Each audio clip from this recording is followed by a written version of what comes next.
Usa ka abogado ang gihulgang patyon na sa mga sakop sa gun for hire kung dili muhatag og kwarta. Sa phone conversation nga gi-record ni Attorney Kim Grace Mendoza, mingon nga kung dili muhatag isunod siya pagpaambos sama sa tabuk kang Attorney Inocencio de la Serna. Apan na may way na inay nga mahadlok, gihagit na noon sa mga abogada ang nanawag kaniya nga patyo na lang siya kay dili siya muhatag og kwarta.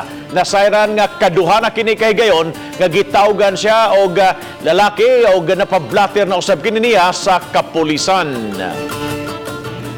Karon ma'am, ikaw mo isulod ka project ito ba na mo? Pero ma'am, i-under surveillance ka sa mga tao sulod sa Pilakadlaw.